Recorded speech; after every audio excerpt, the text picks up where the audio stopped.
¿Qué tal? Buenas tardes. ¿Cómo están todos esta tarde? Muchas gracias por acompañarnos. Estamos iniciando el segundo webinar que organizan conjuntamente el Consejo de la Prensa Peruana y UNICEF. Estos son una serie de webinars que estamos desarrollando para, de alguna manera, discutir una serie de temas vinculados a la pandemia y las conductas o los cuidados que hay que tener frente a esta situación que nos ha tocado vivir. Para poder empezar la sesión de hoy, quisiera invitar a María Eugenia Mome, presidenta del Consejo de la Prensa Peruana, para que nos dé algunas palabras iniciales. Buenas tardes con todos. Desde el Consejo de la Prensa queremos agradecer a UNICEF, organismo de las Naciones Unidas, encargado de proteger los derechos de todos los niños en todas partes, especialmente de los más desfavorecidos, por todo su esfuerzo y apoyo en la realización de esta campaña a nivel nacional en el contexto del coronavirus, la cual pretende estimular la protección de la ciudadanía y que se ejerzan formas correctas de autocuidado. También agradecer a los panelistas que nos acompañan por su apoyo incondicionado en este conversatorio. Antes de pasar al webinar del día de hoy, quisiera mencionar 3 recomendaciones claves del webinar del martes pasado. La primera es que las reuniones familiares se han vuelto el principal foco transmisor en estos momentos de la pandemia. Los niños y jóvenes pueden ser pacientes asintomáticos y contagiar a sus familiares más vulnerables. Y si se llegase a finales dramáticos, podría cargarles una culpa difícil de resolver. Para ello, podemos mantenernos conectados vía Internet. Lo segundo es que los niños pueden salir de casa para distraerse, pero deben de cumplirse las medidas necesarias de cuidado. Usar mascarilla, conservar los 2 metros de distancia social, estar fuera por 1 hora a no más de 500 metros de la casa y no usar los juegos públicos. Lo tercero es que debemos tener en cuenta también la salud mental. Algunos miembros de la familia pueden experimentar ansiedad, temor, tristeza, depresión como consecuencia del aislamiento social. Por ello es muy importante que mantengamos una comunicación abierta en la familia, especialmente con los más pequeños. El webinar del día de hoy tratará sobre la educación durante la pandemia y qué sucede cuando los padres deben de salir y regresan al trabajo y los niños y adolescentes se quedan solos en casa a estudiar. Para dar inicio al siguiente conversatorio, cedo la palabra a Augusto Tausse. Gracias, María Eugenia. De verdad que es importante destacar algunos apuntes del primer webinar que tuvimos el martes pasado. En efecto, como decía María Eugenia, hubo una conversación muy interesante en torno a, digamos, la toma de conciencia de que la situación crítica que estamos viviendo no ha terminado, que de repente esta sensación que tienen algunas personas de que ya se pueden flexibilizar un poquito los cuidados y se puede salir a visitar a los familiares. En fin, no es un momento, digamos, para bajar la guardia y dejar de tener estas conductas, digamos, estos comportamientos de precaución que nos ayuden a evitar contagios y sobre todo poner o exponer a las personas más vulnerables de la familia. Pero dicho eso, quería introducirlos a nuestra discusión de hoy. El título de este webinar es La Escuela de la Vida y vamos a hablar un poco sobre qué sucede ahora que madres y padres están regresando a trabajar, ¿no? Y los niños, niñas y adolescentes se quedan en casa y tienen que estudiar solos. Entonces, alrededor de estas dinámicas que están ocurriendo en los hogares en el Perú, digamos, es que vamos a conversar esta tarde. Quisiera presentarles a nuestros invitados del primer panel. Tenemos en primer lugar a Javier Díaz Albertini. Javier es sociólogo y profesor de la Universidad de Lima. Y tenemos también a Patricia Salas. Patricia es integrante del Consejo Nacional de Educación y es exministra de Educación. Les pido a ambos que por favor abran sus videos y prendan sus micros. Y vamos a entrar a nuestra primera mesa de la tarde. Yo quisiera pedirle a Javier que nos ayude inicialmente con una intervención que nos permita situarnos un poquito en este contexto que es el que vamos a discutir hoy, ¿no? ¿Qué es lo que está pasando hoy en los hogares en el Perú y cómo debemos un poco plantear esta discusión que vamos a empezar esta tarde? Muy buenas tardes. Yo creo que lo primero que tenemos que tener en claro es cuando se quedan los niños y los adolescentes en la casa, es su capacidad de autocuidado. Y autocuidado es la capacidad que tiene una persona de velar por su propia salud física, mental, sus relaciones sociales, el bienestar. y tener capacidad de prevenir y protegerse contra el peligro, ¿no? Entonces, si dejamos a los niños solos en la casa, evidentemente no tienen la ayuda de adultos en ese sentido. Entonces, la primera pregunta que tenemos que hacernos es si tienen la capacidad de cuidarse a sí mismos.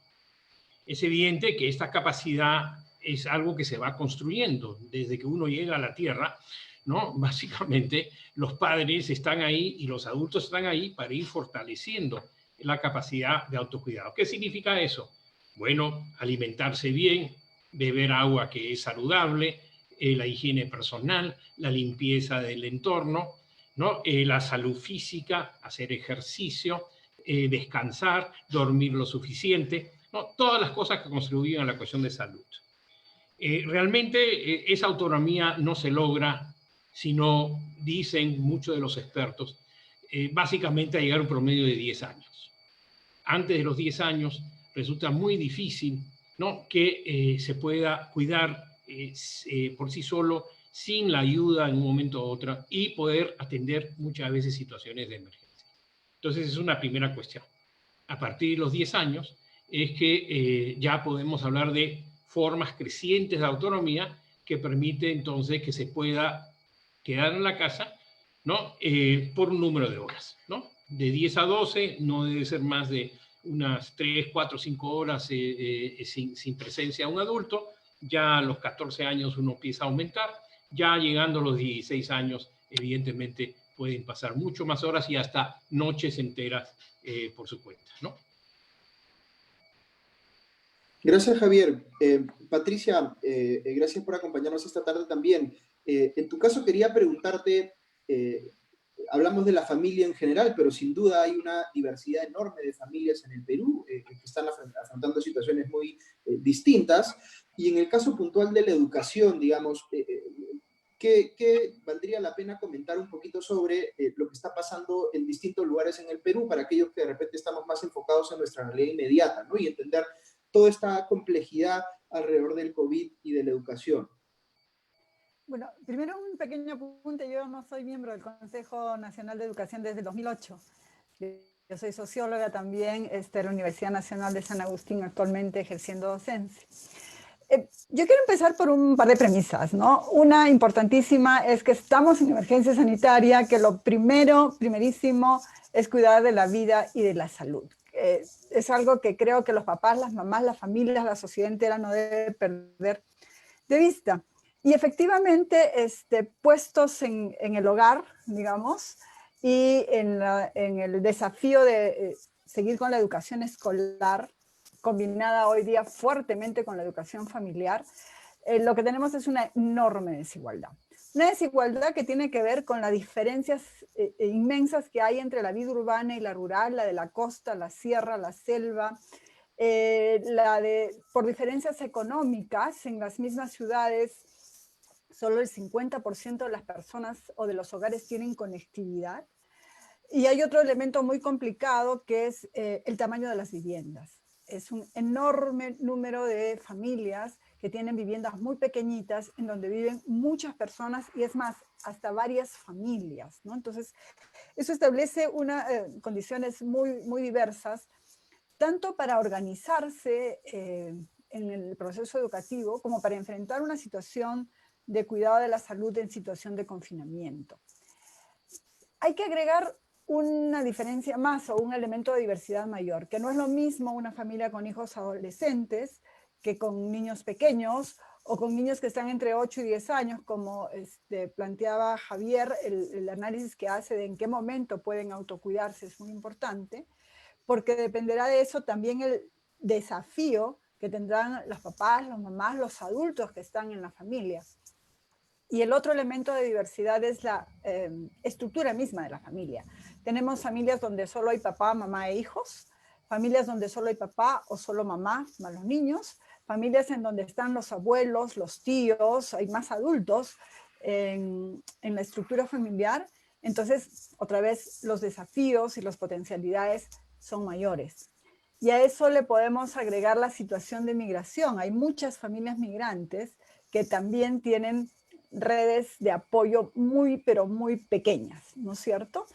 Entonces va a ser de primera necesidad que el Estado tome algunas decisiones importantes, tanto en alargar lo más que se pueda el trabajo remoto, en normar tiempos flexibles en los centros de trabajo para que los miembros adultos de la familia puedan combinar tiempos para los casos de niños pequeños,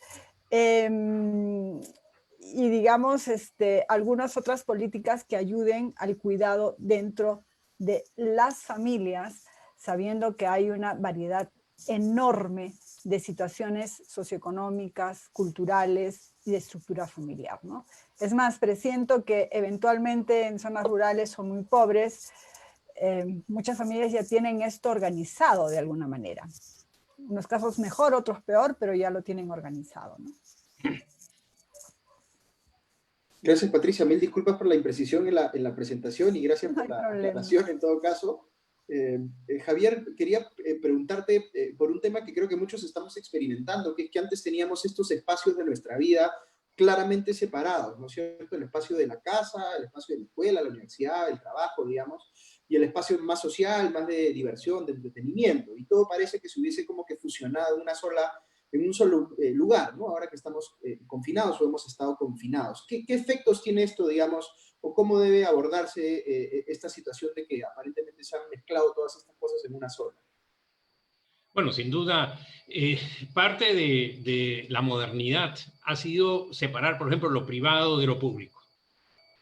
Eso desaparece durante la cuarentena, ¿no? Se publicita lo privado y lleva a toda una serie de presiones sobre el uso de la vivienda, el uso del hogar, porque son actividades que normalmente pertenecían, como tú estabas diciendo, a otros espacios y a otros momentos, ¿no? Porque es las dos cosas, es el espacio y es el tiempo.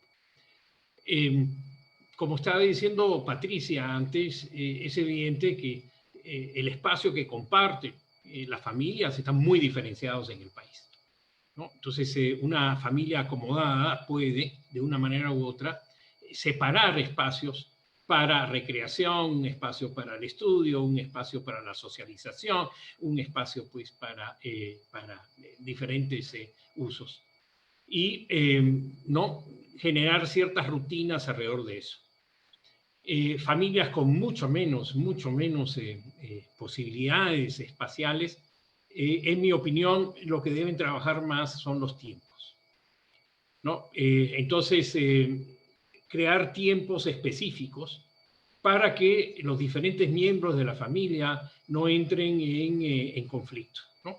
Entonces, si es un tiempo de estudio, entonces todo el hogar tiene que entrar necesariamente en modalidad de estudio, especialmente para generar rutinas, que son muy importantes para el proceso de autocuidado, ¿no? Los niños y las niñas tienen que generar cierta programación, disciplina, estructura durante el día, ¿no? Y además, eso es lo que, si están solos una cantidad de tiempo, es lo que van hasta cierto punto informar y es lo que pueden controlar los padres o los adultos encargados de una forma u otra.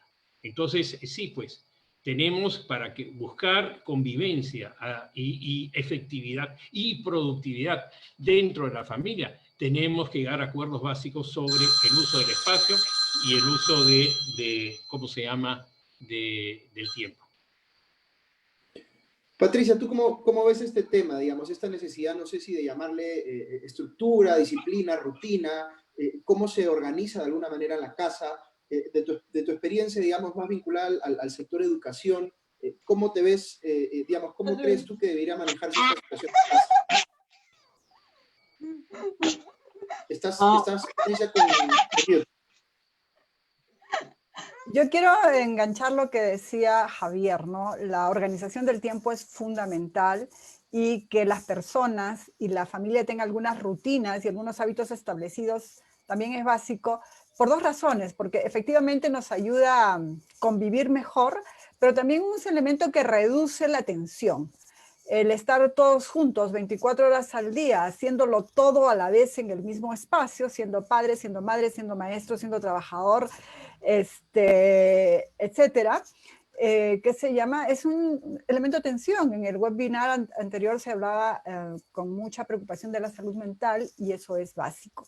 Entonces, a este elemento de organización de tiempo y espacio, yo agregaría un elemento que sería el organizar la familia con un criterio que ayude a pensar entre todos. Somos una comunidad en donde entre todos nos queremos y entre todos nos cuidamos unos a otros y establecemos organización de tareas, las tareas del hogar con sentido de solidaridad, con sentido de equidad, los más chicos, los más grandes, los varones, las mujeres, etcétera, en una lógica de amor. Yo creo que es bien importante que los papás, las mamás, los cuidadores o los adultos de la familia tomen este liderazgo de resignificar las labores de cuidado y pasarlas de una obligación que nadie quiere a un acto de solidaridad, de amor, de entre todos nos cuidamos y entre todos nos queremos, ¿no? Cuidando equilibrar lo que son responsabilidades, sea de cuidado, de tareas o de trabajo, con tiempos de esparcimiento, de relajo, ya no importa nada, vive nomás, ¿no es cierto? Y cuidar tiempos de yo solo, para mí mismo, tanto los adultos como los niños, y tiempos de compartir, ¿no? Estos elementos son difíciles de gestionar, pero a la vez son una oportunidad muy importante para la familia y el crecimiento en conjunto de quienes estamos en el hogar, y va a ser invalorable para los niños y niñas también. Entonces, la idea de tener reglas, rutinas y de tener espacios relajados, espacios muy pautados, tener la sensación de que nos contenemos, que nos abrigamos entre todos, es muy importante, ¿no? Entonces, yo agregaría este elemento de enfoque quizás, o de agregarle a la organización la idea de amor, de solidaridad, de cuidado mutuo y de compartir tiempos individuales, tiempos colectivos, tiempos de obligaciones y tiempos de relajo también, ¿no? Que en efecto, como tú decías, debe ser además bien muy relevante para el tema de salud mental, sobre todo considerando los miedos, las preocupaciones que puedan haber en los niños, que a veces uno no termina de identificar o no se terminan de articular, ¿no? Yo creo que no debemos olvidar que una forma de contener el miedo es que las cosas sean predecibles. Y la organización del tiempo y el espacio que refería Javier hace de alguna manera el tiempo predecible. Entonces, si los roles, los tiempos, los espacios están como organizados, le da un poquito de predictibilidad a esta situación tan incierta en la que vivimos, ¿no? De acuerdo. Quería aprovechar primero para hacer mención a las personas que ya nos están enviando saludos de distintas partes del Perú. Tengo aquí saludos desde Caraz, desde Trujillo, del Cercado de Lima, y empiezan a llegar también algunas preguntas, así que quería ver si los aprovechamos a ustedes para responder esas preguntas. Por ejemplo, Luis Huertas nos pregunta sobre la situación de los adolescentes que se quedan en casa y el desarrollo, por ejemplo, de adicciones a los juegos o a los aparatos electrónicos. No sé si es un tema, Javier, sobre el que nos puedas comentar un poquito.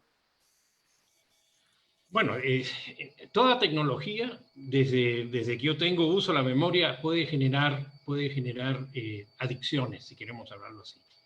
Entonces, siempre ha sido función de los padres trabajar los límites, ¿no? Antes habían chicos que veían televisión todo el día, antes habían chicos que... ¿no? Entonces, hoy en día, evidentemente, tenemos más posibilidades.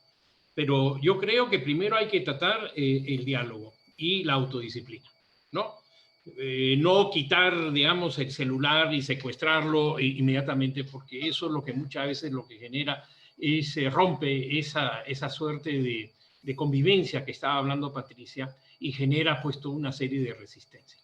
Sino dialogar con el chico, porque el problema es que ya los padres desde hace tiempo estamos controlando el uso de la tecnología, pero ahora le estamos diciendo úsalo, ¿no? Porque es la forma de ir al colegio, es la forma de reunirse con los abuelos, es la forma de reunirse con los amigos.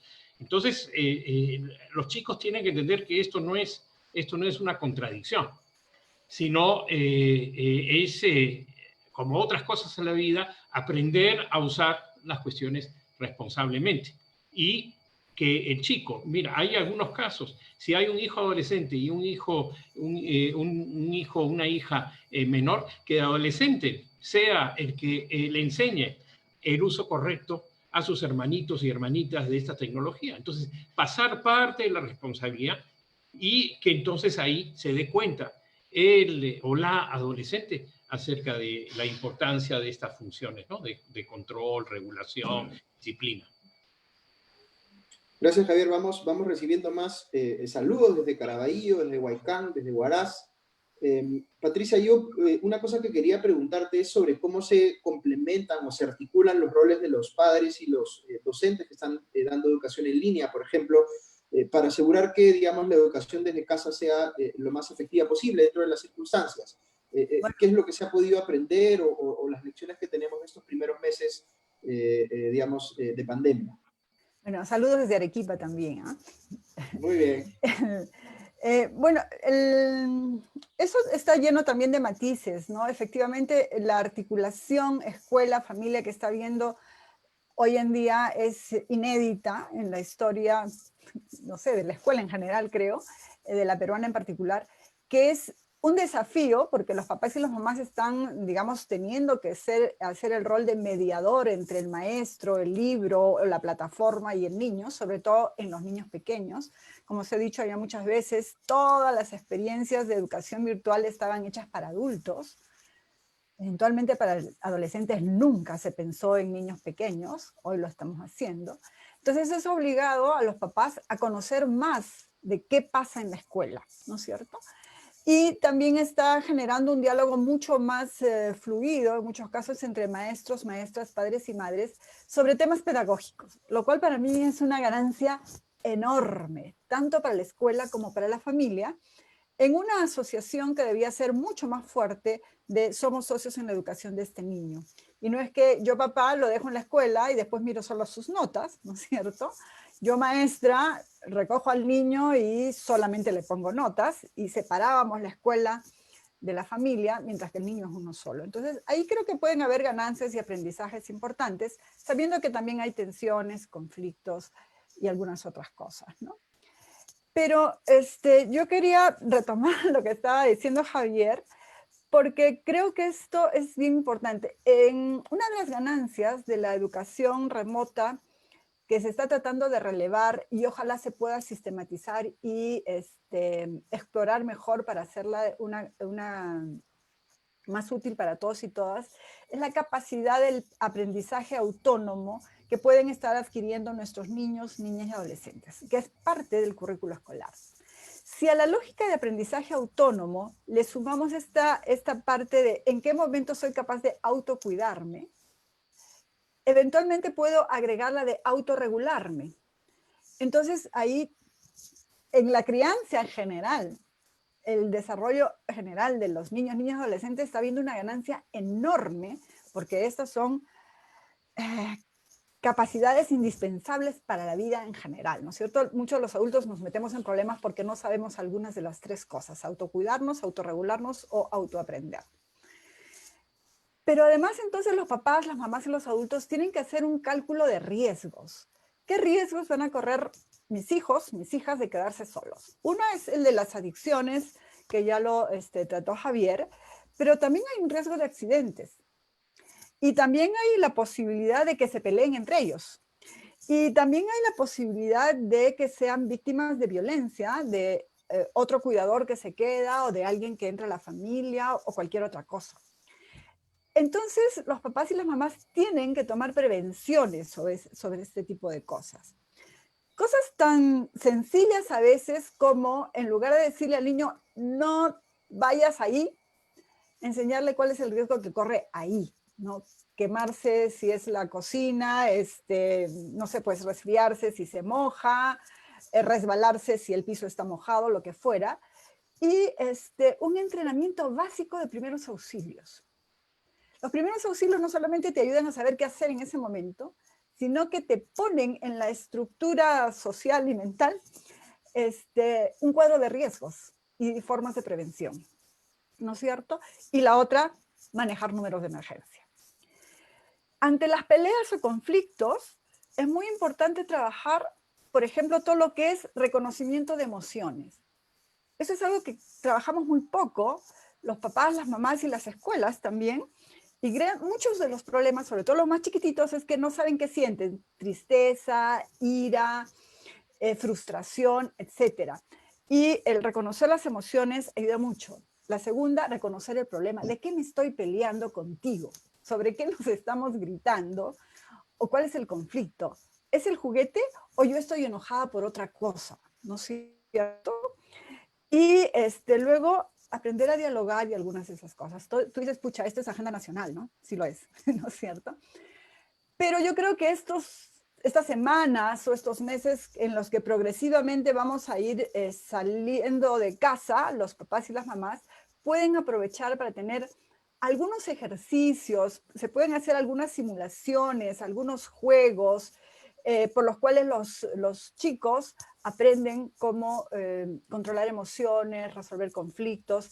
Hay muchos cuentos que ayudan a eso, al tema de reconocimiento de emociones, ¿no es cierto? Quizás UNICEF, yo creo que el Ministerio de la Mujer, que tiene la Rectoría en Familia, Niñez y Adolescencia, debería tener una estrategia de comunicación muy, muy potente, muy dinámica, muy diversa para multiplataforma, porque ya hemos visto que la heterogeneidad es muy grande, que permita ayudar a los papás y a las mamás a tener recursos para hacer esto.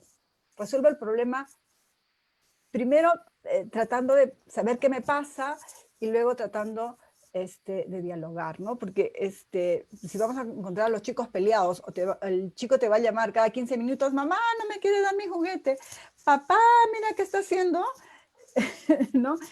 Se convierte en un problema. Entonces, autocuidado, aprendizaje autónomo, son muy importantes, pero es un proceso. Y creo que los papás y las mamás necesitan apoyo, información, herramientas y eventualmente espacios de compartir también. En la red hay muchos espacios de profe a profe, es uno de ellos, y hay muchos espacios donde los profes están compartiendo sus vivencias y sus hallazgos.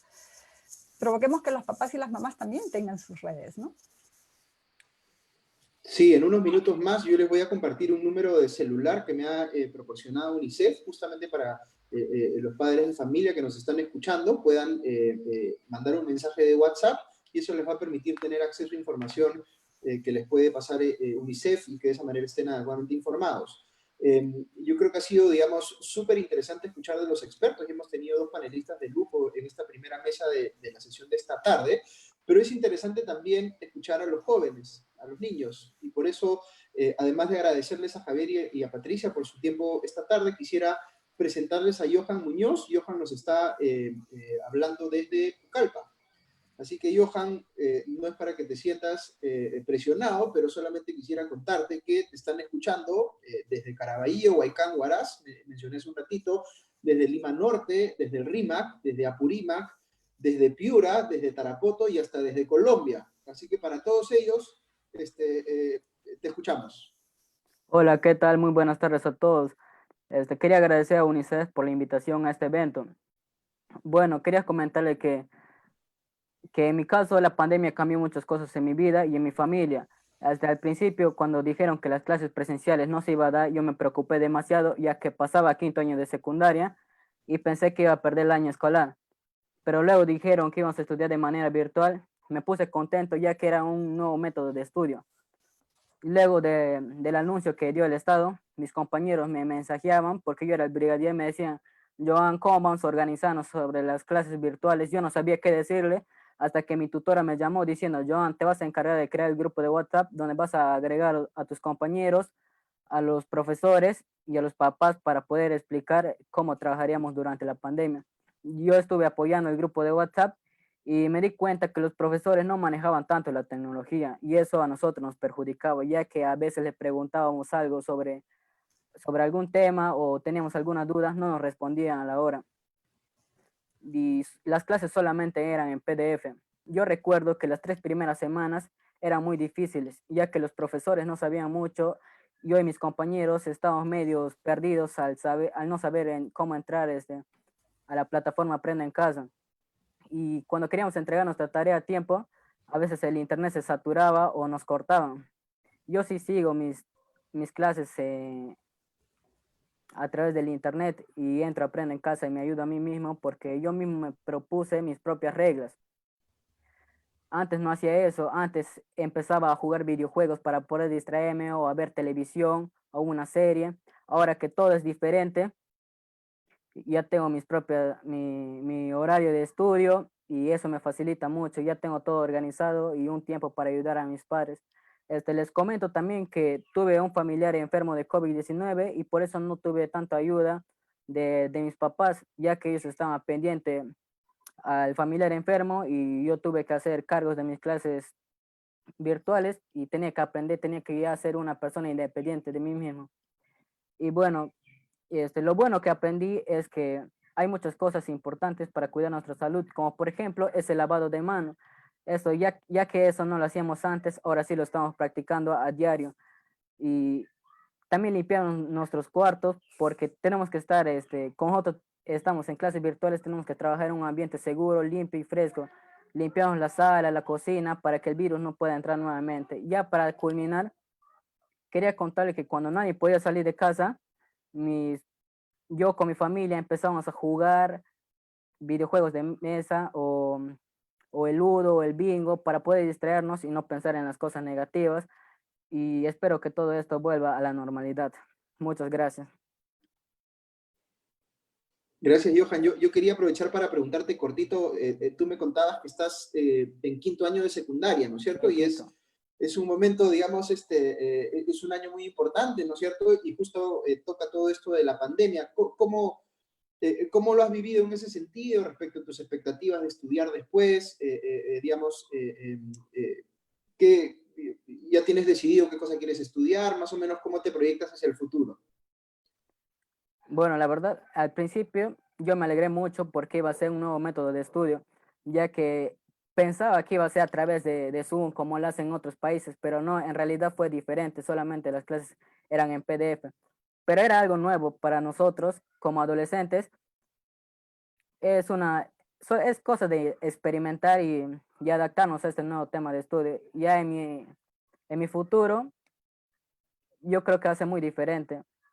Y el 2020 va a quedar marcado en mi corazón, pero hay muchos planes que hacer al terminar la secundaria.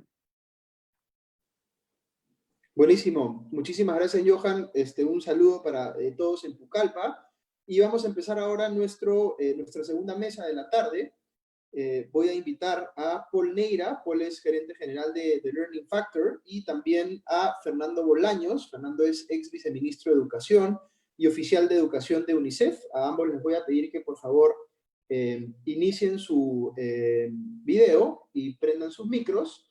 Y vamos a empezar con Paul.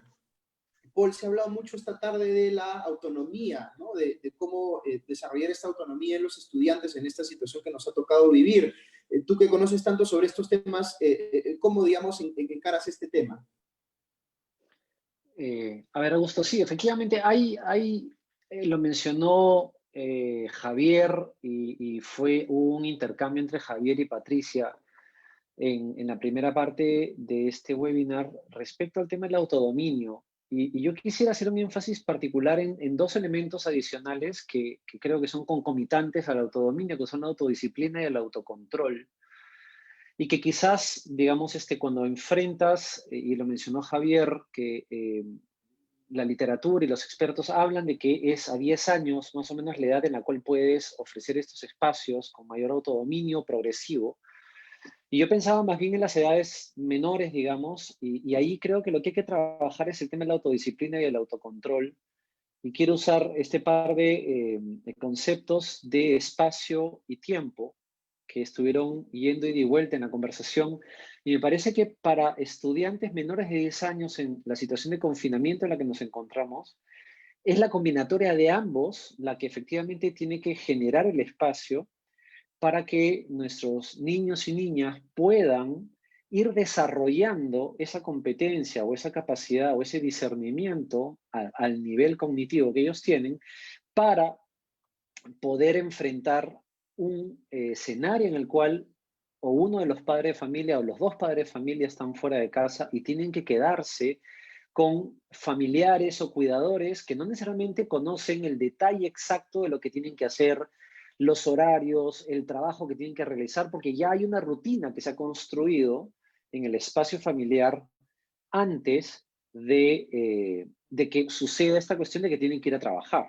Entonces, en esa línea es interesante porque cuando uno mira las experiencias de primaria o inicial, en la presencialidad no necesariamente se generan esos espacios de darle control al estudiante, de darle el manejo a la disciplina para que ellos se autocontrolen, se autodisciplinen. Entonces, la oportunidad que tenemos ahora no es sencillo, ojo, aquí no se trata de decir cosas que no son verdad, no es sencillo, pero justamente el esfuerzo tanto de los padres que salen a trabajar como de los cuidadores que se quedan a cargo, ya sea un hermano mayor o un familiar en las condiciones que estamos discutiendo en el momento anterior, deberían justamente ayudar a construir esto, porque yo soy un firme creyente que si este tipo de elementos se gestionan adecuadamente al interior de la familia, vamos a tener una oportunidad de oro que en esta crisis vamos a poder construir un escalón de mayor madurez para nuestros hijos para que enfrenten más adelante los siguientes retos que vienen. Gracias, Paul. Fernando, tú que has sido viceministro, quería preguntarte un poco cómo se ve también desde el sector público, de tu experiencia, digamos, como experto en el rubro, este nuevo reto que se le está poniendo de alguna manera a los padres también, ¿no? Nos mencionaba una de las personas que nos está escuchando, Rosario Cubillas, dice, la adaptabilidad es un gran desafío en la pandemia, ¿no? ¿Qué es lo que necesitamos de alguna manera de los padres para poder afrontar este gran desafío? Sí, bueno, muchas gracias a todos por la invitación y a Paul por compartir este panel.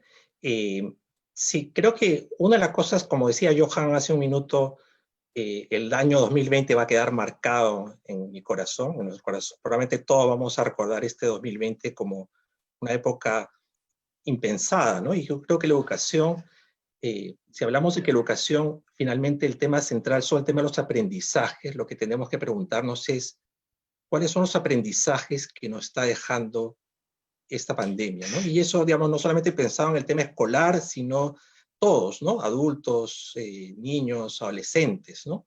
Ahora, obviamente, una de las cosas que son críticas en este proceso, y ahí estamos tratando de hacer todo lo mejor posible, porque no ha habido una situación antes en la que 9 de cada 10 niños han estado con sus escuelas cerradas y muchos de ellos aprendiendo en clase, en casa, que es un poco la situación, es que hay cosas que tenemos que aprender y reaprender de manera distinta, ¿no?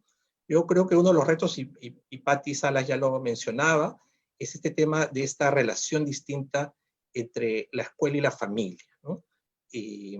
Ahí claramente una de las cosas que nos cuesta, porque obviamente los que somos padres, los que somos papás o mamás y estamos en nuestra casa con nuestros hijos, de repente algunos están saliendo y tienen que salir fuera ya a trabajar, pero es el aprendizaje que antes pasaba y que escuchábamos y en la noche les preguntábamos cómo te fue en el colegio, ahora pasa en la casa, ¿no? Pasa en la casa y nosotros como padres tenemos que de alguna manera estar allí, pero no somos maestros, no somos los maestros y los docentes. Entonces eso implica una nueva manera de plantearlo y ya sea una escuela pública o privada, implica un tipo de comunicación que antes no teníamos, cotidianamente mucho más cercana, ¿no?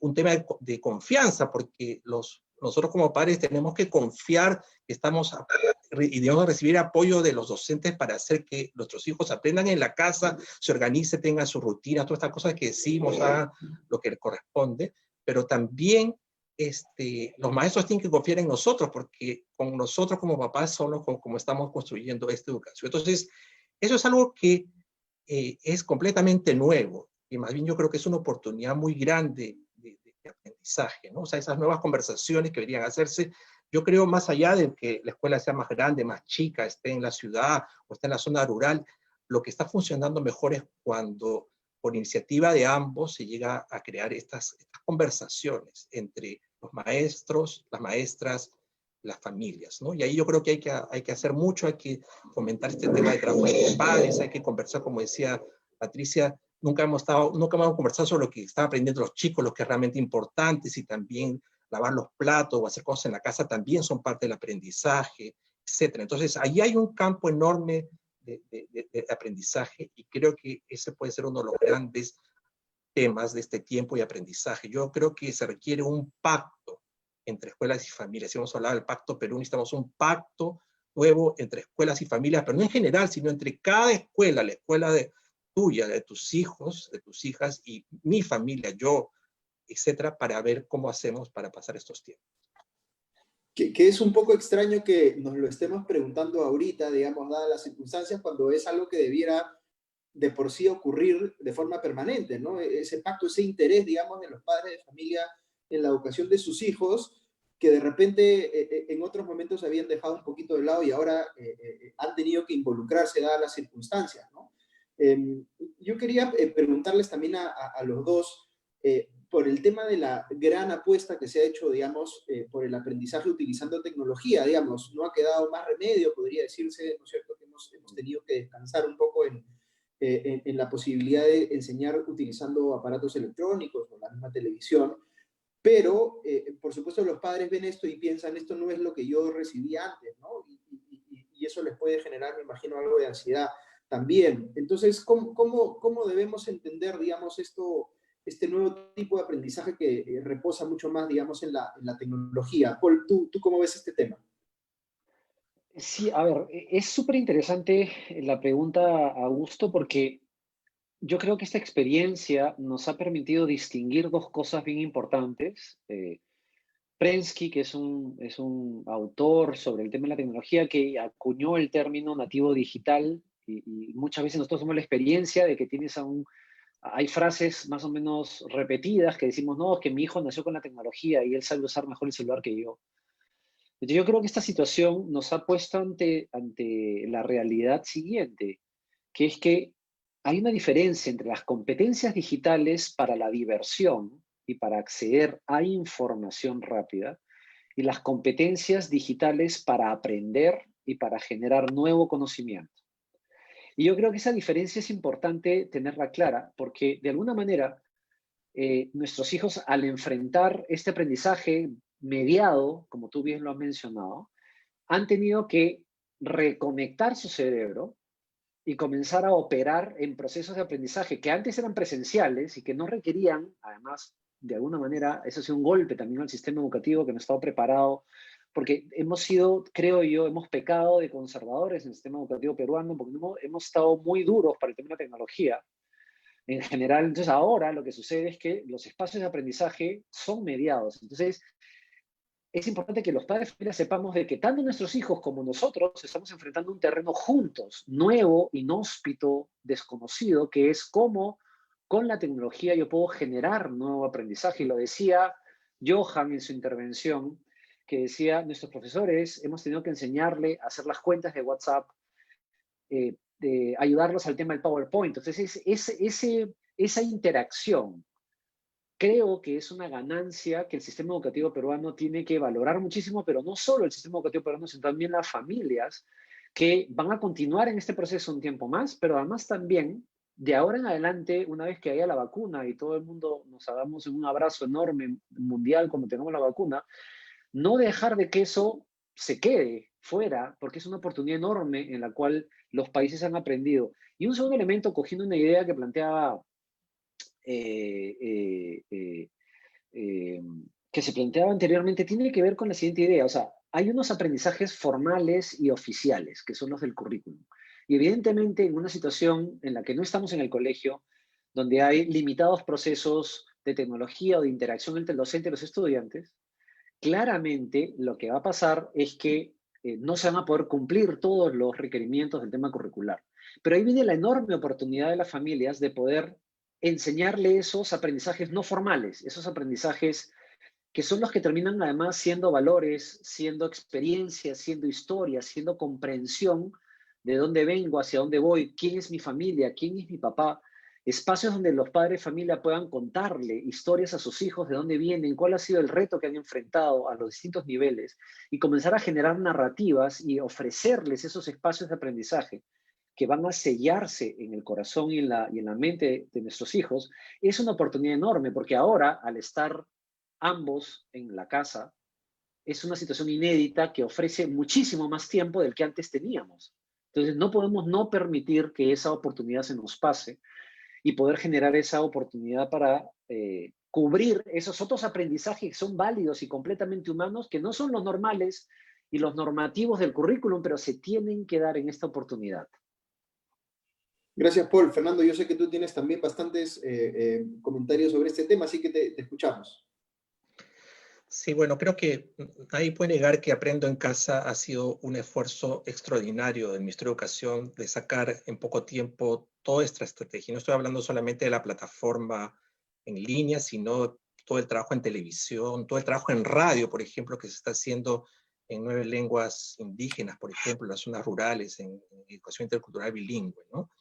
Y ahí, digamos, justamente en estos aprendizajes nuevos de estos tiempos inéditos, creo que una cosa que yo voy encontrando, nosotros en UNICEF acompañamos varios proyectos en varios sitios, en Ucayali, Loreto, Huancavelica, aquí también en Lima, es que, claro, los maestros, y hablo de los maestros, también han ido innovando y hay muchos que son muy creativos, porque hay un momento en que este tema de, digamos, ya sea privados o públicos, por este momento de conversaciones en Zoom, etcétera, te empieza a agotar, ¿no? Entonces, yo he encontrado maestros creativos que van usando la tecnología disponible y diversa para acomodarse. Patricia hablaba de que también, por ejemplo, una cosa muy importante es hay maestros que se han dado cuenta que la diferencia de las familias implica pues que con algunas sí los pueden convocar, digamos, a una reunión, en otras tienen que mandarle mensaje de texto, en otras tienen que escribirle a la vecina para que le llegue la información, y todas las historias estas extraordinarias que tenemos de maestros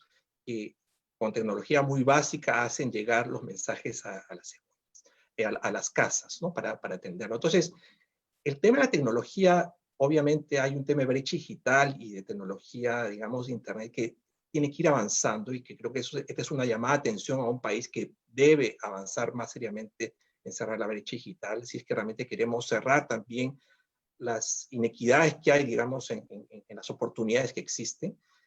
Pero tampoco creo que podemos negar de que al final lo que importa en una lógica, como yo voy aprendiendo, es cómo yo uso la tecnología disponible para poder avanzar en esta lógica de aprendizaje que sean importantes, ¿no? Y ahí eso también pasa por las familias, ¿no? Las familias, hay algunas que sí tienen conexión a internet, tienen computadora o más que una, ¿no? Pero la familia también se organiza en ese sentido, ¿no? Y usa el teléfono que tiene, lo reparte nuevamente entre los chicos que tiene, o usa la televisión, la radio.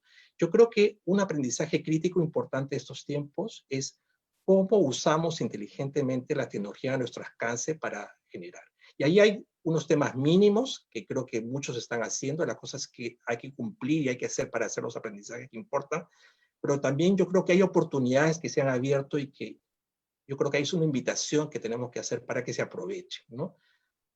Yo mismo siento, por ejemplo, yo nunca había dado cuenta de la cantidad de recursos en línea disponibles, libros, videos y cosas que están allí, que se han puesto al esfuerzo, ¿no? Yo creo que esto a veces satura demasiado y creo que el rol de los docentes, pero también el rol de los papás, porque una de las cosas es decirle al hijo, acá toma la computadora y tú investiga, es si queremos que nuestros hijos usen inteligentemente la tecnología, investiguen en internet, entiendan este tema de las fake news, nosotros tenemos que acompañarlos, ¿no? O sea, tenemos que motivarlos con el ejemplo, ¿no?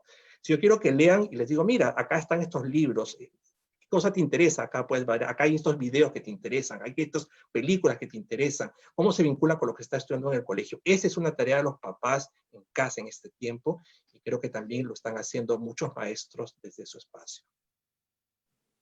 Gracias, Fernando. Voy a aprovechar un ratito para saludar a quienes nos escriben desde Huancayo, Cerro de Pasco, Mangomarca, Pimentel, Juliaca, desde la Policía Nacional en San Martín de Porras, En fin, nos están escuchando a nivel nacional, así que es un gusto poder estar esta tarde con ustedes compartiendo estos temas tan importantes.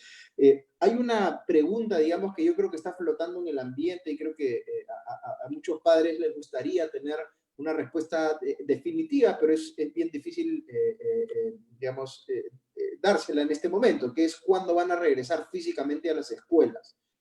Yo no quiero comprometerlos a ustedes a animarse a dar una fecha, pero de repente sí les puedo preguntar qué cosa creen que debería pasar para que, digamos, se den las condiciones para que eso ocurra nuevamente, ¿no?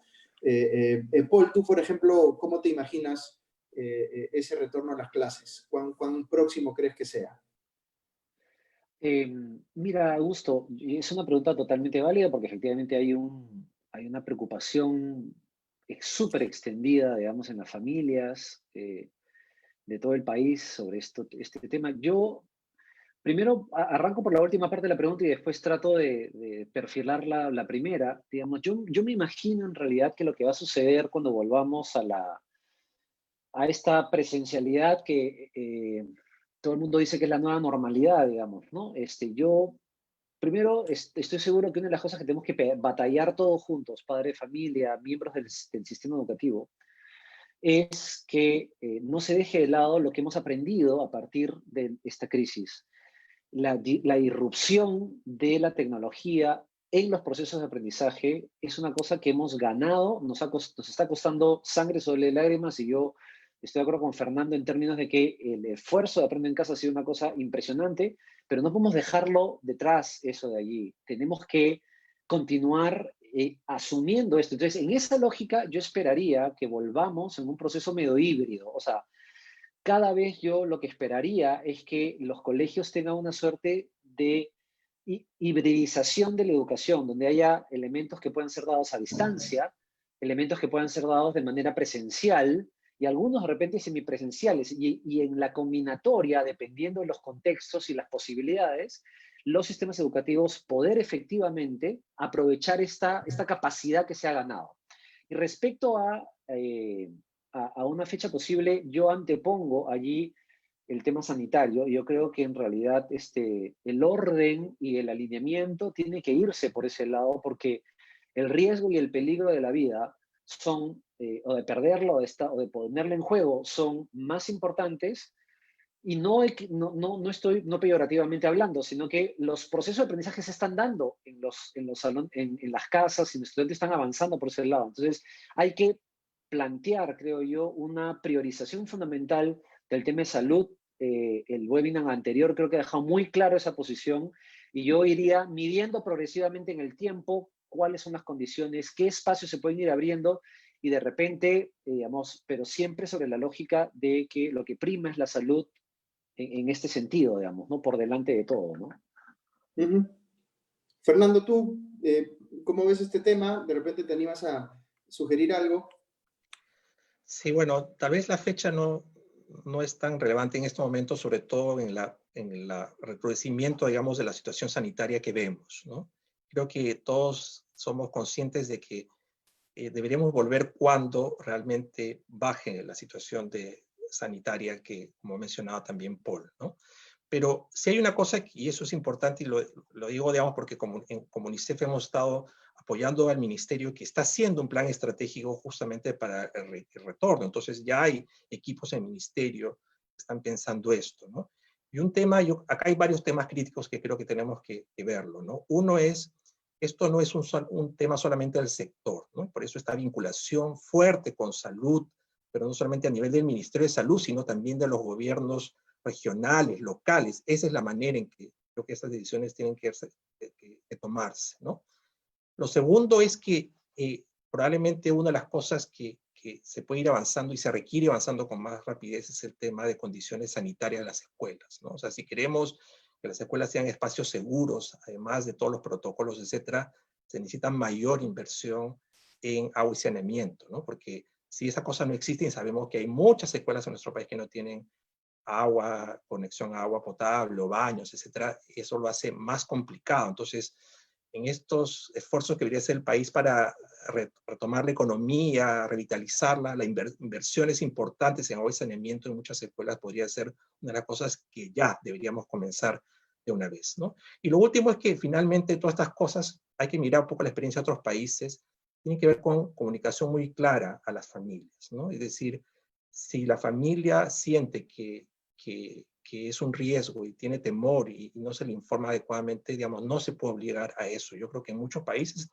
Uruguay, por ejemplo, fue un país que abrió primero a las escuelas rurales, pero fue una cosa voluntaria, ¿no? Le dijo a la familia lo que quieren enviar y al resto vamos a seguir apoyándolos con todas las cosas que se requieren. Entonces, tiene que haber un tema de comunicación, de participación social muy clara. Eso no puede ser una cosa solamente desde el ministerio del sector. Entonces ahí creo que sí tenemos, es una tarea de todos y es algo que hay que seguir trabajando en ese sentido.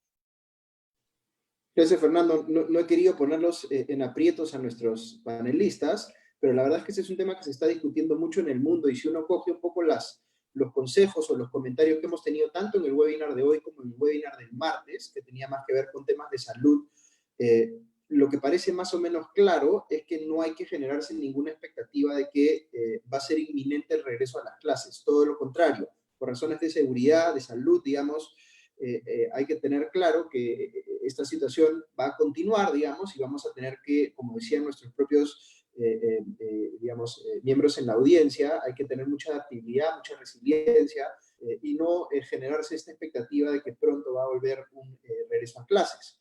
Pero dicho eso, quería también mencionarles, yo les ofrecí hace algunos minutos un número de celular que me ha proporcionado UNICEF, al cual ustedes van a poder escribir, es un número de una cuenta en WhatsApp, para poder obtener información relevante en general, tanto sobre los temas educativos que hemos discutido hoy como los temas de salud que discutimos el martes.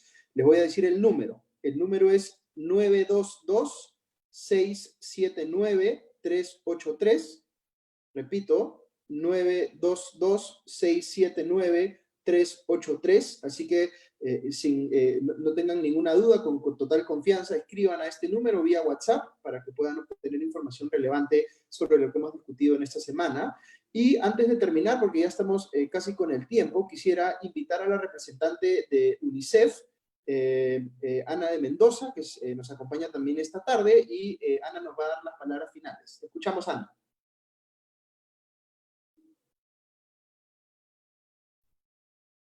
Tienes que sacarle el mute al micro.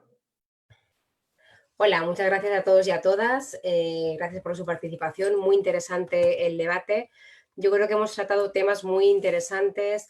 El tema del autocuidado, ver esta crisis como una oportunidad también de crecimiento, de desarrollar habilidades blandas, que se llaman blandas, aunque son realmente mucho más importantes muchas veces que las habilidades duras. Como decíamos, solidaridad, empatía, el reparto de roles, responsabilidades. Creo que es algo interesante y que tenemos que seguir fomentando. Me ha interesado mucho lo que hemos hablado también de cómo organizar los tiempos, los espacios en la vida cotidiana, pero es un país muy diverso, con muchas diferencias en lugares y en cómo la gente se organiza, pero sí que es importante lo que decía el grupo de expertos y expertas, que chicos y chicas tengan unas rutinas y que continúen con esas rutinas, estén o no los adultos de referencia, ¿no? Creo que es algo importante. También me hace reflexionar, es importante que el Estado asuma que las políticas de cuidado de niños y niñas es un tema público y es un tema de Estado. Creo que ahora se pone muy dijéramos, muy de relieve que cada uno y cada una, cada familia se organiza como puede, pero no debería ser así. Igual que estamos pidiendo que mamás y papás vuelvan a los trabajos, tendríamos que tener un Estado que garantice de alguna forma que chicos y chicas están bien cuidados, ¿no? Recordemos que también hay índices muy altos de violencia en las casas y que el Estado también tiene que velar para que esto no suceda y se pueda prevenir. Creo que interesante hablar un poco de la conciliación entre el derecho a la educación, que es un derecho que es claramente uno de los principales derechos que tienen los niños y niñas, con la seguridad, el autocuidado y la responsabilidad. Así que, bueno, me parece que ha sido muy interesante. Espero que a las familias, chicos y chicas que nos han visto y han estado contactados les haya interesado. Vamos a continuar con esa serie de webinars, así que agradecer también al Consejo de la Prensa y a todos los participantes por sus buenas intervenciones. Muchas gracias. Gracias, Ana. Un pedido final que nos hacen los organizadores es que todos nuestros panelistas, por favor, prendan sus cámaras, que vamos a hacer una foto final. Eso incluye María Eugenia, Ana también, Javier, Patricia, Paul, Fernando, ya estamos todos, creo. Marilú, me imagino que tú también, ¿no? Si no, la estamos para la foto de rigor. Una sonrisita antes de terminar. Yo tomo la foto. ¿Ya estamos? Una selfie. Les recuerdo el número 922-679-383 para todas aquellas personas que quieran recibir la información sobre el webinar. Muchas gracias, Augusto. Muchas gracias, María Eugenia, también. Muchas gracias a todos. Buenas tardes. Buenas noches. Buenas noches. Chao. Gracias, muchas gracias. Gracias a todos también. Buenas noches. Gracias a todos. Buenas noches. Gracias. Hasta luego. Johan no salió. Deberíamos de tomar otra foto. Johan, A ver, ¿puedes Johan, abrir? ¿puedes prender tu ¿Johan? cámara, Johan? Ah, Ya estás. está. A Ahí ver. está. Ahí está. Hola, Ahora ¿qué sí. tal? Buenas noches. Muy bien. Bien. Listo. Ahora sí. Gracias a todos Luego, nuevamente. muchas Nos vemos en gracias. el próximo Gracias. webinar. Chao, Adiós. ya nos Chao. vemos. Muchas gracias. Gracias.